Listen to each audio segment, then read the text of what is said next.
Ngayong araw ay ika-25 ng Abril, ayon sa ulat ng mga otoridad, matatanda ang napapalitan noong nakaraang taon ay ika-22 ng Pebrero, isang lalaki ang natagpuang wala ng malay sa gitna ng gubat dahil ang taong sakripisyo. Clothes are kind of funny, her hair is kind of wild and free. Oh, for love flows where my rosemary goes, and nobody knows like me. She talks kind of lazy, and people say she's crazy, and her life's a mystery. Oh, but love grows where my rosemary goes, and nobody knows like me.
Lord, kung ano ba?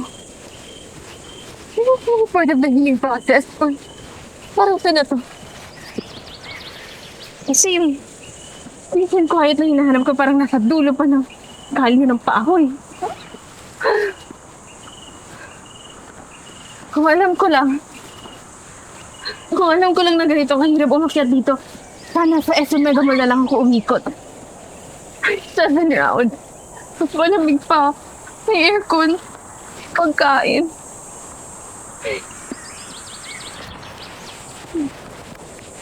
Hindi naman ganito pa.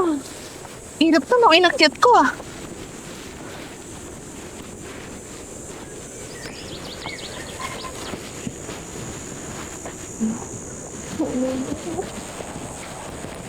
Pinarami ng bundok dito sa Pilipinas. Ito rin pa.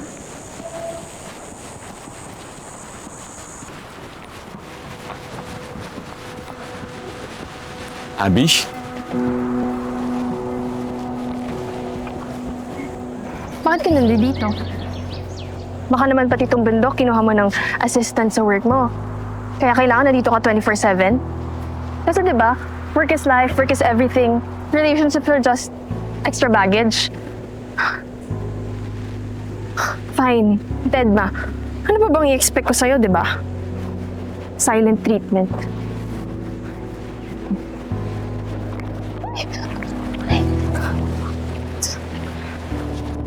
I had it. Hindi ko kailangan ng tulong from someone na di marunong humawak ng commitment. Madulas ang daan. It's not safe to hike alone. One path lang, you know? It's just one trail papunta sa taas. So anong gusto mo, Anday? Holding hands tayo?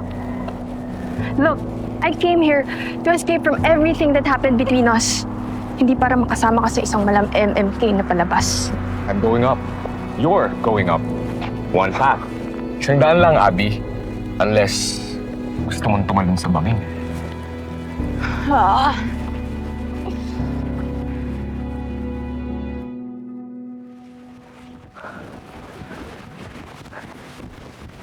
Oh my God, oh my God, oh my God! This is perfect. Ah. Lord, thank you, Lord, thank you, Lord. Ito yung kailangan ko. Para ako nasa panaginip. Ah.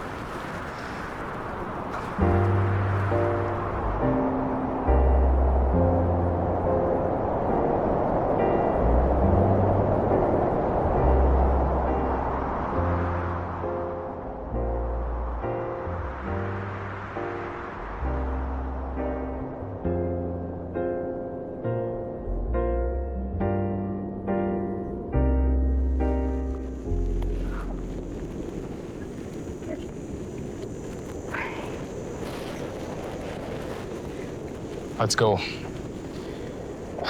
We only have 20 minutes of light left. Ano? Kapag naabutan tayo ng dilim, di na natin makikita yung padaan. Andre, kakarating lang natin dito.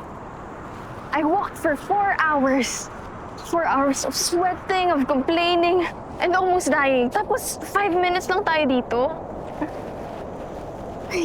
The temperature's getting low. Can't you feel it?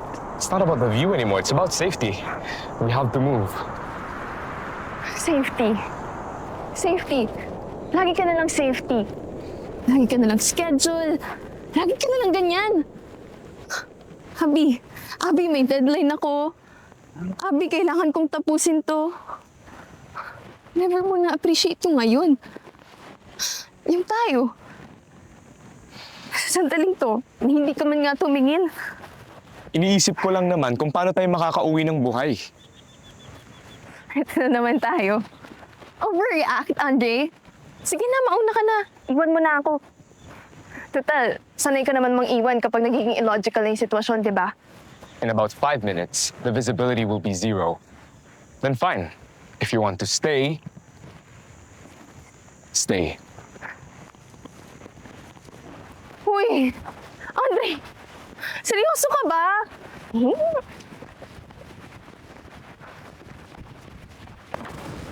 Ano ba yan? Gusto ko pang mag-stay kaganda ng view. Ay, naku. Ay.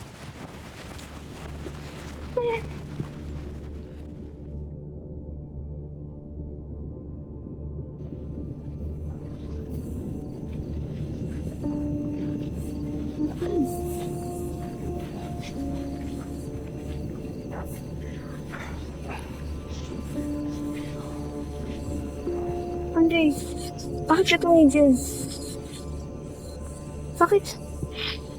Parang hindi familiar itong mga puno. Nasaan yung signage? Nasaan yung train? The marker should be here. The trail. Dito lang yun eh. Hold on. What do you mean should be?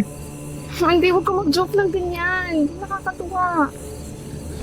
Shit. It's broken. It's broken. Nililigaw tayo. Nililigaw tayo, Abby. Ano? Hindi makakauwi.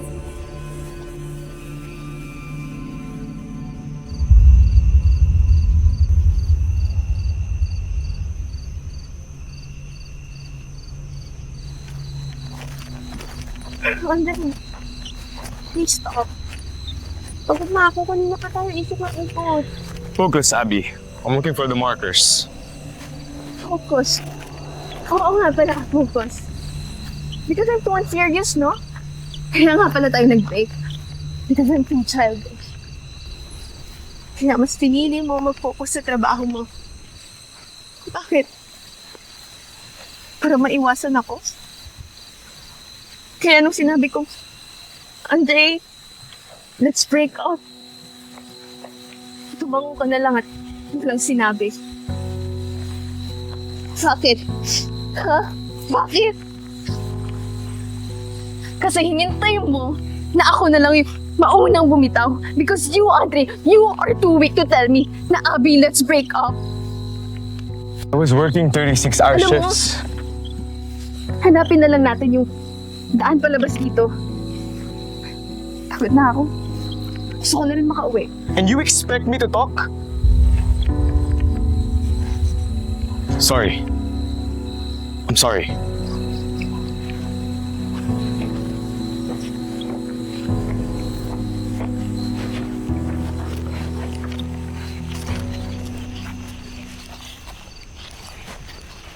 Bye! Bye!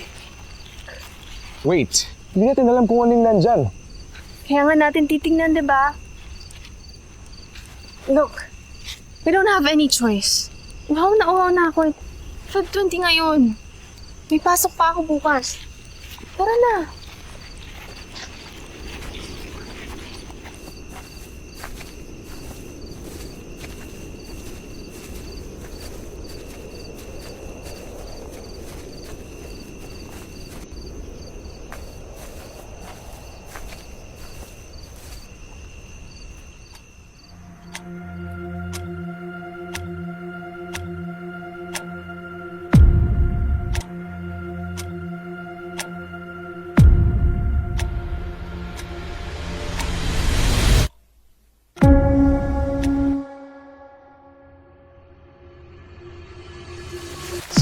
Shit!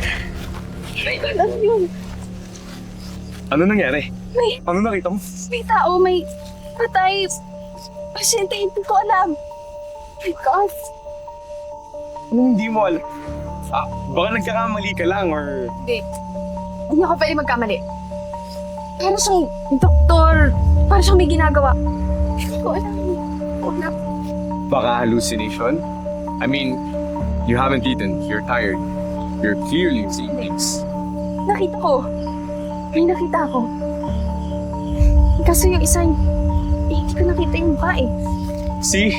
This is what happens when you don't listen to me. Sabi ko sa'yo, huwag kang pupunta kahit saan-saan lang. And look, you're clearly out of your mind. So kasalanan ko pa? Pwede ba? Huwag mong binibigyan ng meaning yung lahat ng sinasabi ko. Parang iikot na lang yung mundo natin sa past. Alam mo, yung dapat mong gawin, mag-focus ka sa problema ngayon. Mag-focus ka kung ano yung dapat natin. Narinig mo ba yun?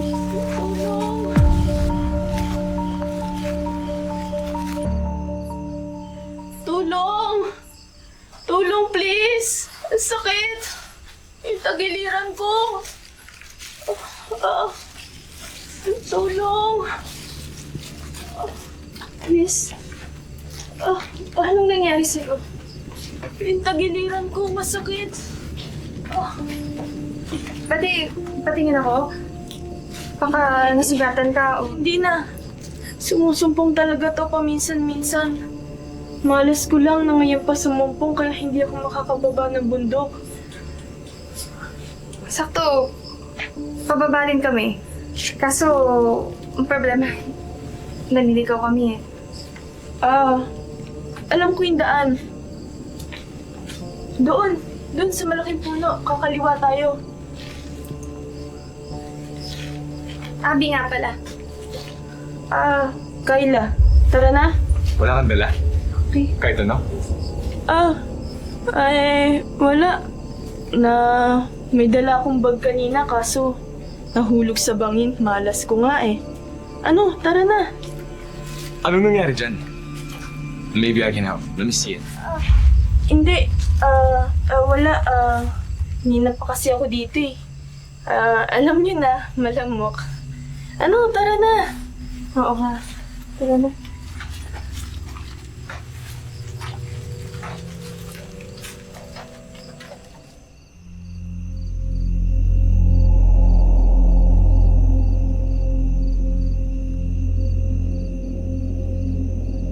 Abi, tama. Okay ka lang? Kanina ka pa kasi tulala dyan. Okay lang. Sure ka? Actually, hindi eh. May... Na-encounter kasi kaming bahay kanina. It looks weird. Is there any chance na may nakita kang bahay around here? Bahay? Imposible. 3 beses na akong umakyat dito sa Mount Sacrificio. At never pa ako naka-encounter ng bahay. At weird pa. Baka pagod at nagugutom ka lang. Yan din yung sinabi niya kanina, pero alam kong hindi. Bahay? Siguro meron dito. Pero imposibleng may kakaibang nangyayari dito. Alam mo, ang masisipin natin ngayon ay kung paano tayo makakaalis dito. Excuse me? Alam mo ba talaga yung daan? Feels like nandito kami kanina eh. Hey, Mr. Sungit. Opo, alam ko ang daan. Dito na, kumaliwa na tayo dito. Boyfriend mo? No? Oh, kaya pala. So, ayun. No. Kaya nga kami naligaw eh. Dahil sa pagtatalo namin dalawa. We met here unexpectedly. Alam mo, someone says peace comes not from solving the problem, but from accepting it. It means sa buhay, may mga bagay tayong hindi madaling masolusyonan. If patuloy mong pipiliting hilingin na sana hindi nilang dumating o nangyari ang isang bagay sa atin, the mind stays in constant tension and frustration. Acceptance means, this is the situation right now. It means, tigilan mo ng labanin kung ano na nandyan. Baka mamaya ang solusyon pala para makaalis kayo dito ay tanggapin yung sitwasyon nyo. Sometimes, it leads to a better solution. Ano? Diyan na lang ba kayo? Tara na nga, galit na naman siya.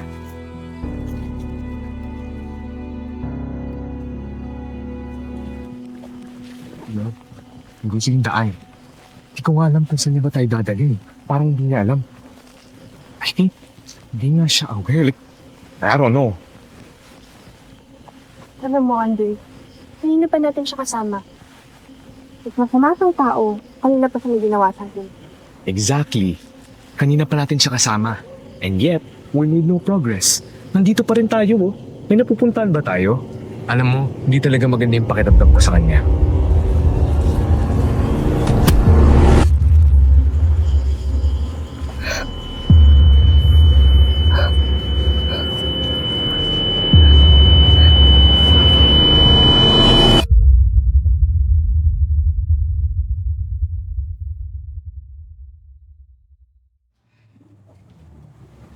Andre? Andre?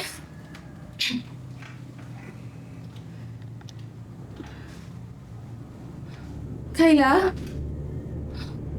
Kayla? Kayla, anong nangyari sa'yo?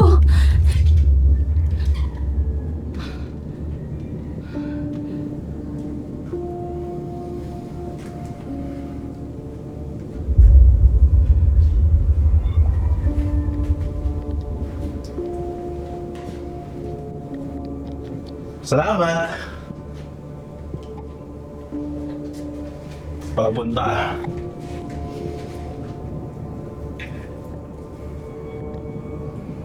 Kayla. Kayla ang pangalan niya. May sakit siya at kailangan siyang magamot.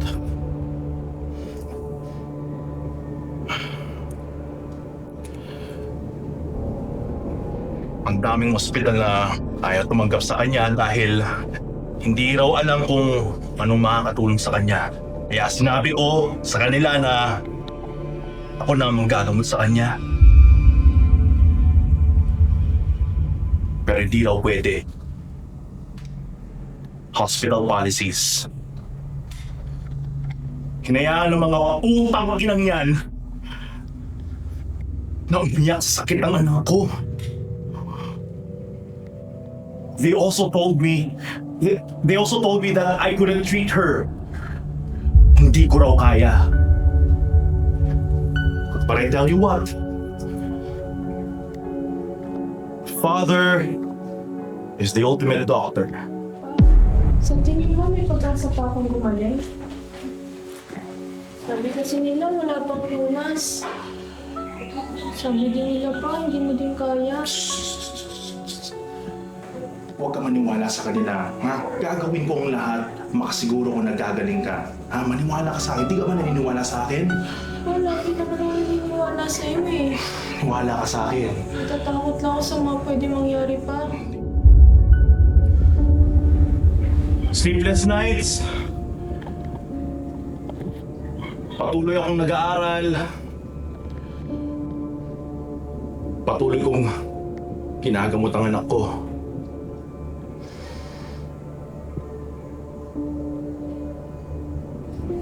Kung ano-ano na lang ang ginawa ko sa kanya, mabuhay lang siya. Kung ano-ano lahat ang kaya kong gawin. Pero ilang beses din ako nabigo. Sa dinami-raming beses ako nabigo. Natakot na siya. Nakiusap na siya sa akin. Makinig ka sa akin. Makinig ka sa akin. Makinig ka sa akin!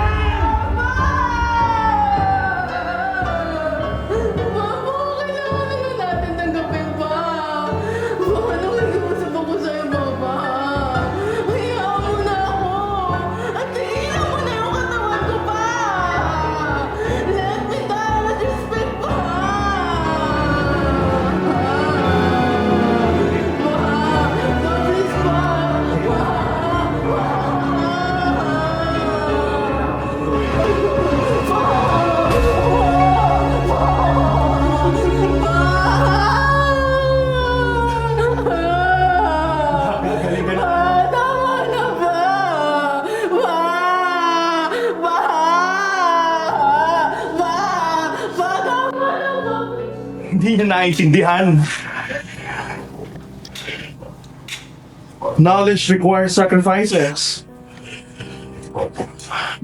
Ang katawan niya, kailangan ko ang katawan niya nang maisagawa ko lahat ng mga pinag-aaralan ko. Kaya hindi siya pwedeng mamatay.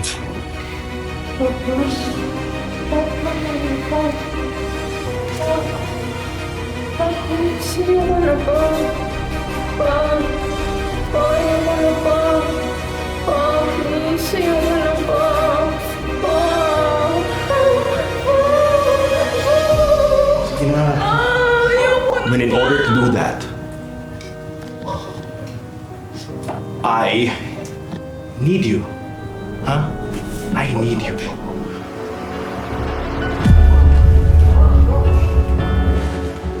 Yang atay mo, kailangan ko. Para matulungan ko.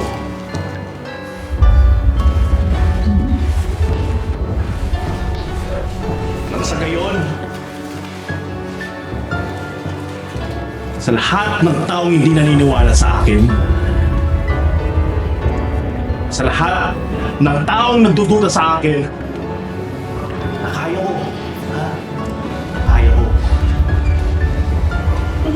At nang may balik na ang karangalan na dapat maka sa akin. No! Hindi mo ba nakakita? Katawan ng anak mo! Wala na siyang malay! Tingnan mo nga yung kulay ng balat niya! You're being delusional! Hindi mo na ginagawa to para mabuhay ang anak mo! Kundi para sa pride and recognition mo! Parang awa mo na. Makuwalan mo na ako dito. Tigilan mo na yung katawan ni Kyla. Hayaan mo na siyang mamayapa ng mayapa. No! Ha? Hindi ko ako magsasabi kung ano ang dapat kong gawin. Lahat kayong mga tao hindi naniniwala sa akin, pinagtutudahan ako. Ultimo yung nag-iisang naniniwala sa akin. Nagtutuda din sa akin kung ano ang dapat kong gawin. Ha? Kaya ikaw kailangan kita para maisagawa ko lahat ng dapat kong gawin at para mapatunayan ko sa iyo na kaya ko! May sinabi ka kay Kyla. Minsan, kailangan natin tanggapin yung sitwasyon ngayon. Dahil yun ang magbibigay sa atin ng magandang solusyon at payapang sitwasyon. Kaipangan! Tigilan mo ako ha. Huwag mong lasunin ang utak ko. Hindi mo naiintindihan dahil hindi mo alam ang sitwasyon ko! Your vision makes you selfish, father! Hindi ko alam ang sitwasyon mo, pero yung sitwasyon ni Kyla alam ko. Alam mo, wala akong pinagkait sa tatay ko. You may not be physically abusing your daughter, but you're abusing her physical body.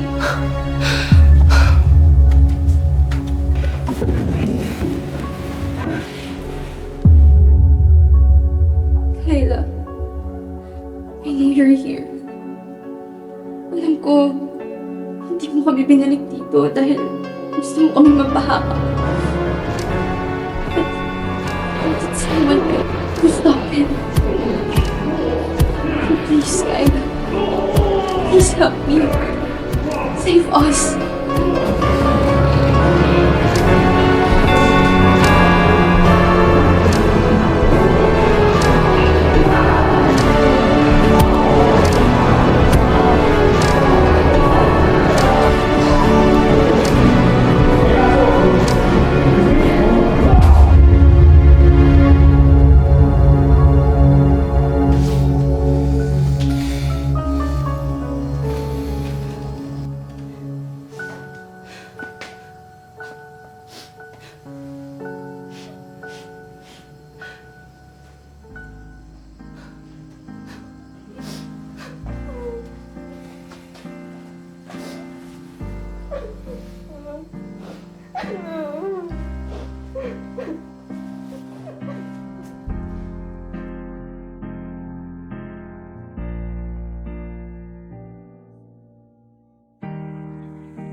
Wait.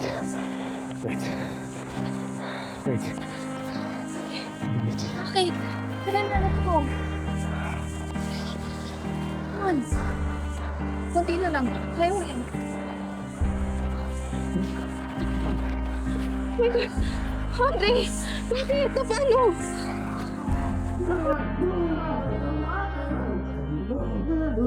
No, no. Andre!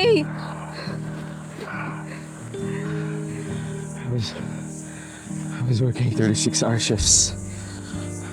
Hindi dahil gusto ko. Kasi kinailangan ko. I was preparing for our future. I was planning to propose to you. Nung iwalay tayo, hindi ko na alam yung sabihin ko sa'yo. Kasi I was helping my mom. Si Dad's sick din eh. Ang daming problema, so sorry if hindi kita naasikaso. If I wasn't the man that gave you happiness you deserve. Sorry kasi hindi kita trato nung pati. Pero maybe you're right. I'm too weak. Too weak kasi hindi kita napaglaban. So maybe kung naghiwalay tayo, okay na din kasi you deserve better. Pero sorry kasi even now, minahal kita. I'm sorry. I'm sorry, Andre. I'm sorry. I'm sorry, bumitaw ako. Napagod ako eh. Napagod ako na maghintay ko kailan ka pwede. Napagod ako na maramdaman na hindi ako yung priority mo. Eh, natakot ako eh. Natakot ako na baka maging gano'n na lang tayo palagi. Ayoko yun. Dahil hindi yun yung pinangarap ko na buhay para sa akin, na sa atin.